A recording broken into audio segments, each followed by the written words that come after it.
세상의 그 어떤 것이 우리들에게 참 만족을 주고 참 평안함을 줄 수 있겠습니까? 오직 주님밖에는 우리의 참 평안과 만족을 줄 수가 없음을 이 시간도 고백합니다. 그러므로 우리 마음속에 늘 주님을 모시고 주님과 함께 걸어가는 우리 인생 되게 도와주시고, 주님께서 왜 나를 부르셨는지, 그리고 어디를 향하여 가기를 원하시는지, 어떻게 하기를 원하시는지를 주님의 소원과 목적과 뜻을 발견하는 이 말씀 듣는 시간 되기를 원합니다. 성령께서 역사하여 주시어서 들을 수 있는 길을 열어주시고, 하나님 아버지께서 저희들의 눈을 열어주셔서 영원한 천국을 바라보는 믿음의 사람 되게 하옵소서. 이 시간도 은혜 주실 것을 믿고 예수님의 이름으로 간절히 기도하였사옵나이다. 아멘. 지난 시간에도 말씀을 드린 것처럼 예수님께서 많은 병자들을 고쳐주셨습니다. 그리고 특별히 귀신 들린 사람을 고쳐주시니까 자연히 많은 사람들에게 예수님의 인기가 치솟게 됐죠. 높아지게 됐단 말이에요. 그래서 예수님이 계시는 곳이라면 언제든지 많은 사람들이 모여들었고, 그리고 수많은 사람들이 예수님을 둘러싸서 예수 하면서 연호했을 것이 분명합니다. 하지만 이들 중에, 이 많은 무리들 가운데 대부분은 예수를 따르게 되면 내 어떤 문제도 해결될 수 있다고 하는, 또 병도 고칠 수 있고 배고픔도 해결할 수 있고 가난도 해결되고, 심지어는 예수님을 따라다니는 제자들까지도 예수님이 임금만 된다면, 왕만 된다면 세상적으로 나도 출세할 수 있는 길이 열릴지 모른다는 기대감을 가지고 예수님을 쫓고 있었던 것이 사실입니다. 여러분, 보통 사람들이, 예수님이 만약에 보통 사람이었다면요, 이렇게 인기가 막 그냥 높아질 때 인기 모의를 했을 거예요. 그래서 세상적으로도 알려지고 세상적으로도 높아지고 어떤 권력의 중심에 서고자 했을 것이지만, 우리 예수님은 그런 것에는 관심이 없으셨어요. 이들의 병을 고쳐주시고 이들의 필요를 채워주시면서도 늘 세상 나라가 아닌 하늘나라 저 천국에 대해서 천국 복음을 전해주시면서 그들에게 천국을 바라보도록 가르쳐 주셨습니다. 오늘 18절 말씀의 본문에 보니까 사람들이 너무너무 많이 예수님을 따라다니니까 이 무리들과 함께, 이 무리가 너무 많으니까 이 무리와 함께 떨어져서 갈릴리 호수 동편 건너편으로 가자고 예수님께서 말씀하셨습니다. 그때 한 서기관이 예수님께 나와서 예수님께 이렇게 말하죠. 선생님, 나는 선생님이 가시는 곳이라면 어디든지 내가 따라가겠습니다. 여러분, 당시에 서기관이라고 하면요, 사회적으로도 대단한 인물입니다. 종교적으로도 대단한 인물입니다. 아마도 이런 서기관 같은 인물이 예수님을 따르겠다고 또 따르게 된다면 예수님의 지위는 더 높아질 거고 예수님의 사역에도 큰 도움이 될 게 분명합니다. 어느 교회 성도가 하는 말을 들었는데, 자기 교회는 어느 국회의원이 나온대, 어느 장관이 나온대, 자기네 교회는 의사가 몇 명이고 박사가 몇 명이고 변호사가 몇 명이 출석하는 교회라고 자랑하는 소리를 제가 들어본 적이 있어요. 글쎄요, 여러분, 오늘 이 서기관같이 대단한 사람이 예수님을 따른다면, 여러분 그렇잖아요. 변변치 못한 베드로나 야고보, 요한, 그건 뭐 어부 출신들이고 뭐 별로 알아주는 사람 아니잖아요. 예수님을 따르는 12명의 제자들, 그거 어떻게 보면 허접스러운 사람들 같이 보이잖아요.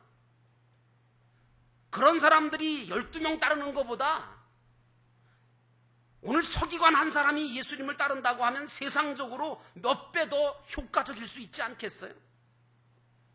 그런데 오늘 예수님께서는 서기관에게 딱 잘라서 뭐라고 말씀하시는 줄 아세요? 여우도 굴이 있고 하늘에 나는 새도 보금자리가 있으나 인자는 머리 둘 곳이 없다고 단호하게 말씀하시면서 나를 따르지 말라는 거예요. 따라오지 말라는 거예요. 너는 따를 자격이 없다고 말씀하시는 거예요.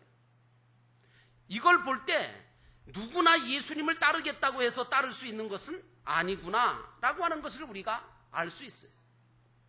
여러분 아시죠? 어느 날 밤늦게 니고데모라고 하는 공의회 의원 한 사람이, 세상적으로 말하면 뭐 지금의 국회의원 정도 되는 사람이 예수님을 저녁에 찾아왔어요. 어떻게 하면 영생을 얻을 수 있습니까? 어떻게 하면 하나님 나라에 들어갈 수 있습니까? 이게 이슈였어요. 그때 예수님께서는 그 니고데모에게 뭐라고 하셨느냐 하면 거듭나야 된다. 뭐 영어로는 born again이라고 그러죠. 거듭나야 된다. 다시 말하면 다시 태어나야 영생을 얻을 수 있고 하나님 나라에 들어갈 수 있다고 말씀을 하시니까 니고데모가 고개를 갸우뚱갸우뚱하면서 뭐라고 그럽니까? 아니 예수님, 사람이 늙었는데 다 컸는데 어떻게 다시 태어날 수 있단 말입니까? 어머니 뱃속에 다시 들어갔다가 태어날 수야 없지 않습니까? 라고 반문했어요. 니고데모가 세상적으로는 정말 똑똑하고 정말 대단한 사람임에도 불구하고 거듭난다는 것을 이해하기가 힘들었던 거예요. 왜 힘들었느냐? 이런 영적인 교훈은 세상적인 지식을 많이 갖고 있다고 해서 알 수 있는 것이 아니기 때문입니다. 그런 니고데모에게 예수님은 사람이 물과 성령으로 거듭나지 아니하면 하나님 나라에 들어갈 수가 없다고 말씀하면서, 다시 말하면 그리스도의 영을 받게 되면 하나님의 씨가 되고 친권자가 되고 하나님의 자녀로 다시 태어나게 된다는 영적인 진리의 말씀을 해 주심으로 인해서 결국은 니고데모가 예수를 영접하게 되고 거듭나서 주님을 믿었던, 주님의 제자가 됐던 것을 여러분이 아실 겁니다. 이처럼 예수님을 따를 수 있는 사람은 세상적으로 대단하고 잘난 사람이나 종교적으로 훌륭한 사람이 아닙니다. 다만 예수 그리스도의 피를 상징하는 물과 예수 그리스도의 영을 상징하는 성령으로 거듭난 자만이 하나님 나라에 들어갈 뿐만 아니라 이 땅 위에서 예수 그리스도를 따를 수 있는 제자가 되는 삶을 살 수가 있다는 말씀입니다.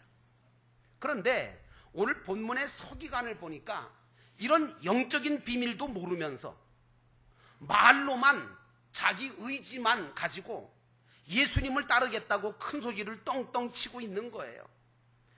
그리고 예수님께서 그 서기관의 삶을 모르시겠어요?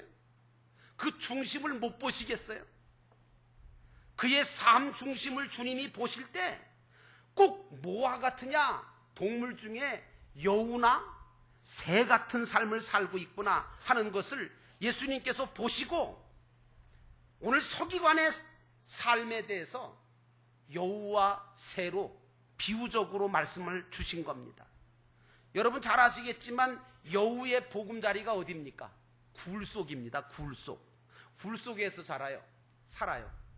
근데 여우는, 이 동물학자들이 여우 보금자리인 굴 속을 찾아가 보면 거기에 온갖 것들을 다 갖다가 숨겨놓고 모아놨어요.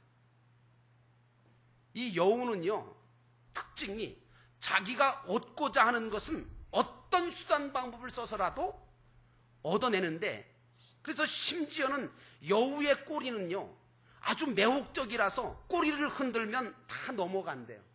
그리고 유혹을 당하게 만든다고 해서, 여러분 세상 말로 남을 유혹을 잘하는 사람을 가리켜서 뭐라 그래요? 꼬리가 9 달린 뭐 구미 오러 갔다 이렇게 말하잖아요. 그게 그냥 말이 아니더라고요. 오늘 예수님께서 오늘 서기관에게 이런 여우를 비유적으로 말씀하셨지만 직접 대놓고 여우라고 표현한 사람이 성경에 한 사람이 있습니다. 누구냐 하면 헤롯이라고 하는 왕입니다. 헤롯이라고 하는 왕에 대해서 예수님은 직접적으로 그 여우라고 얘기를 하고 있습니다. 왜냐? 헤롯 왕은 자기가 원하는 것을 얻기 위해서는 무슨 일이든지 수단 방법을 가리지 않고 다 저질렀던 사람이 헤롯이기 때문입니다. 여러분 예수님이 왕으로 탄생하셨다는 그 동방박사들의 증언을 듣고 헤롯이 뭐라고 얘기합니까? 아이고, 어디서 태어났는지 당신네들이 정말 가서 발견하고 경배하게 되면 나한테도 알려주시오. 그럼 나도 가서 경배할 테니. 경배하긴 뭘 경배하려고 그러니까 죽이려고 하는 거죠. 그런데 동방박사들이 하나님의 인도하심을 받아서 헤로데에게 가지 아니하고 돌아갔잖아요. 그러는 바람에 이게 들통이 났어요. 그러니까 이 헤롯이 당시에 2살 미만 아이들을 전부 다 죽여버리잖아요. 왜요? 자기 외에는 왕이 있을 수가 없다는 거죠. 여러분, 헤롯이 또 어떤 일을 했냐? 자기 동생 빌립의 아내 헤로디아가 마음에 드니까 그 동생 빌립을 죽여버리고 그 아내를 뺏었던 사람이 바로 헤롯입니다. 이처럼 여우 같다고 하는 것은 자기 중심적이고 자기 목적과 자기 소원만을 위해 사는 것을 바로 가리켜서 여우와 같다라고 표현할 수 있는 겁니다. 오늘 주님은 이 서기관이 예수님을 따르겠다고 한 것이 순수하게 정말 주님을 사랑하고 받은 바 은혜 때문에 따르겠다고 한 것이 아니라 자기 욕심과 자기 목적과 자기 소원을 이루기 위해서 따르겠다고 하는 것을 이미 아시고 그런 목적을 가지고 그런 마음을 가지고 나를 따르려면 따르지 말라 이렇게 말씀하고 있는 거예요. 오늘 또 예수님은 공중의 새도 보금자리가 있다라고 하는 말씀을 해주셨어요. 본문의 이 새는 그야말로 어떤 새냐? 농사도 짓지 않고 길쌈도 하지 않고 아무 노력도 하지 않으면서 남이 땀 흘려 지어놓은 것을 먹으면서 편하게 사는 삶을 뜻하는 말씀입니다. 다시 말해서 오늘 서기관의 삶이 어떤 삶이었느냐? 자기는 땀 흘리지 않고 자기는 희생하지 않고 자기는 섬기려고 하지 않고 편안하게 다른 사람들의 덕을 보고 살아가는 것을 말하는 거예요. 사실 여러분, 신앙생활도요, 누구 덕에 하지 마세요. 네? 그렇잖아요. 아니, 누구 때문에 하는 것이 되지 마시고 여러분들 스스로를 위해서 여러분들이 스스로가 신앙으로 서시기를 주의 이름으로 축원합니다. 그리고 또한 다른 사람들을 정말 끌어줄 수 있는 덕 있는 신앙생활을 하셔야 돼요. 사실 세상에서는요, 이렇게 사는 사람을 지혜로운 사람, 능력 있는 사람, 이런 사람을 가리켜서 편안한 삶을 산다 이렇게 이야기합니다. 그러나 세상적으로는 편할진 몰라도 하늘나라와 관계가 없는 삶이 되기 쉽다는 겁니다. 그래서 새와 같은 인생은 살면 안 돼요. 내가 땀 흘려서 내가 희생하고 내가 노력해서 얻은 삶, 그리고 그걸 통해서 다른 사람들을 내가 조금이라도 도울 수 있다면 그것이 가장 보람 있고 가장 가치 있는 삶이요 하늘나라의 복된 삶인 것을 여러분이 믿으시기를 축원합니다. 그러면서 오늘 예수님께서 뭐라고 말씀하시냐면 인자는 머리 둘 것이 없다는 거예요. 이 말은 바꾸어 말하면 네가 지금 나를 따르겠다고 하는데 나를 따르면 세상적으로는 머리 둘 것이 하나도 마련할 수가 없다는 말씀이에요. 사실 여러분, 많은 사람들이 오늘 이 서기관처럼 이 세상에서 많은 것을 소유하고 부귀영화를 누리면서 편하게 좀 잘 살아볼 수 있지 않을까 하는 기대감을 가지고 그런 속셈을 가지고 예수 그리스도를 믿으려고 하는 사람들이 꽤 많아요. 그런데 여러분들이 또 살아보셔서 알겠지만 우리 인생 자체가요, 이 세상에 머리 둘 곳이 없는 인생입니다. 무슨 얘기냐면 아무리 세상에 명예와 부귀와 영화를 누린다 할지라도 머리를 두고 편안하게 안식할 수 있는 인생이 못 된다는 말씀입니다. 그래서 다시 말하면 이 세상은 영원한 우리의 안식처가 될 수 없습니다. 그러므로 성도는 이 세상에서 머리둘 거처를 마련하기 위해서만 살려고 하지 말고 영원한 천국에 머리를 둘 수 있는 영원한 처소, 영원한 안식을 마련할 수 있는 그런 천국관을 가지고 살아가야 될 줄로 믿습니다. 요한복음 14장 1절부터 3절에 예수님께서 이런 말씀하세요. 너희는 마음에 근심하지 말라. 하나님을 믿으니 또 나를 믿으라. 그렇게 말씀하시면서 내 아버지 집에는 있을 곳이 많다. 그렇지 않다면 내가 너희에게 일렀으리라. 내가 너희를 위하여 거처를 예비하러 가노니 가서 너희를 위하여 거처를 예비하면 내가 다시 와서 너희를 내게로 영접해서 나 있는 곳에 너희도 있게 하겠다라고 말씀하셨습니다. 여러분, 예수님을 보세요. 예수님은 세상에다가 어떤 안식처도 만들지 않으신 분입니다. 오직 천국에다가만 처소를 마련하시고 우리에게 그 처소를 마련해 주시겠다고 말씀하신 겁니다. 그래서 예수님께서는 나를 따르면 세상에서는 머리 둘 곳이 없는데 그래도 나를 따르겠느냐고 오늘 서기관에게 말씀하시는 거죠. 제 생각인데요, 아마도 이런 예수님의 말씀을 듣고 난 다음에 서기관이 예수님에 대해서 아마 정내미가 떨어지고 예수님 따르는 걸 포기하지 않았을까. 성경에는 안 나오는데요, 아마 포기했을 거예요. 서기관 생각에는 어떤 생각이냐면요, 그렇게 많은 병자들을 기적같이 고쳐주고 정말 기적 같은 일들을 일으키는 걸 보니까, 야, 앞으로 이 예수가 틀림없이 이 나라의 왕이 되든지 위대한 사람이 될 거다, 권력가가 될 거다. 그러므로 이 사람을 지금 내가 일찌감치 다른 사람보다 먼저 예수를 따르면 앞으로 자기도 예수님이 임금 자리에 앉으면, 왕 자리에 앉으면 한 자리를 차지해서 출세할 것이 분명하다, 이렇게 생각하고 따르겠다고 나선 거거든요. 그런데 주님의 대답은 전혀 딴 대답인 거예요. 한마디로 이 서기관은요, 예수님과 동상이몽을 꾸고 있었던 거예요. 고린도전서 15장 19절의 말씀에 보면 우리의 돌아보는 것은 보이는 것이 아니고 보이지 않는 것이니 보이는 것은 잠깐이요 보이지 않는 것은 영원한 천국이라고 말하고 있습니다. 오늘 우리가 예수를 믿는 것은요, 세상의 부귀영화와 출세를 위해서가 아닙니다. 그래서 바울은 뭐라고 얘기하느냐면, 그리스도 안에서 우리가 바라는 것이 다만 이 생뿐이면, 이 세상의 것뿐이라면 모든 사람 가운데 우리가 더욱 불쌍한 사람이 되고 말 것이라고 말씀하신 겁니다. 그러므로 여러분, 저와 여러분이 바라는 것은 현재는 아무것도 보이지 않는 영원한 천국이 되어야 합니다. 그러나 이 천국에만 마음을 두고 살아야 되는 것이 크리스찬입니다. 어떻게 보면 참 어리석어 보이기도 해요. 세상의 굴이나 세상의 보금자리는 여러분 일시적인 겁니다. 임시적인 것입니다. 잠시 잠깐이므로 헛되고 헛될 뿐입니다. 그래서 히브리 기자는 믿음은 바라는 것들의 실상이고 정말 그 증거고 보이지 않는 것들의 증거라고 이야기하고 있는 겁니다. 그러므로 오늘 저와 여러분은 여우나 새처럼 이 서기관이나 헤롯처럼 눈에 보이는 것만을 위해 살지 말고 자기 소원과 목적만 추구하면서 살려고 하지 말고 주님을 위해서 살고 저 영원한 천국을 준비하면서 사는 지혜로운 삶을 사시는 여러분 되시기를 주의 이름으로 축원합니다. 이렇게 말씀드리니까 뭐라고 생각하냐면, 그러면 내가 세상에서는 어떻게 살라는 얘기냐, 못 살라는 얘기냐? 여러분, 아니에요. 기독교는요, 죽고자 하면 살고 살고자 하면 죽는 게 기독교의 진리 아닙니까? 그러면 도대체 무엇을 위해서 죽고자 해야 하고 무엇을 위해 살고자 해야 한단 말입니까?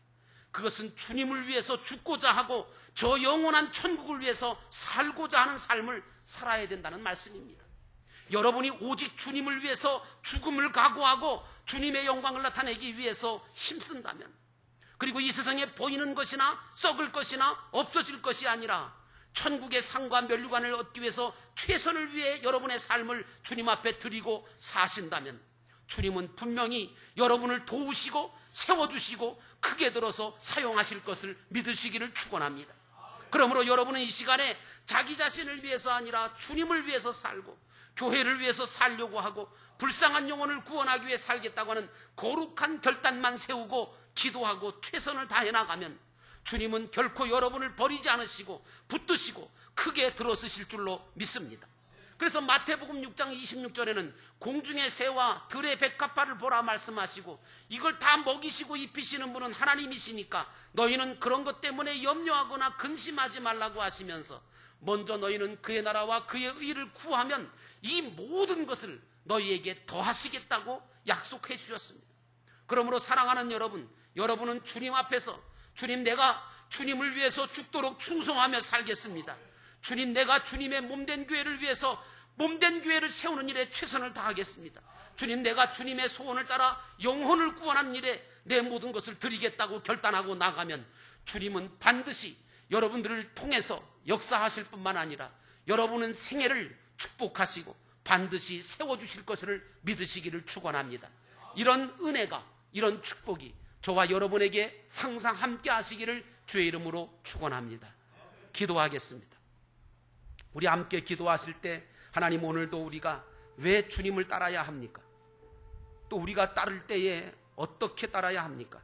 하나님 아버지, 오늘도 이 시간에 우리의 모든 염려와 근심을 주 앞에 맡기게 하시고 이제 그 나라와 그의 의를 구하는, 먼저 그의 나라와 그의 의를 구하는 충성된 자로 살아가게 하옵소서.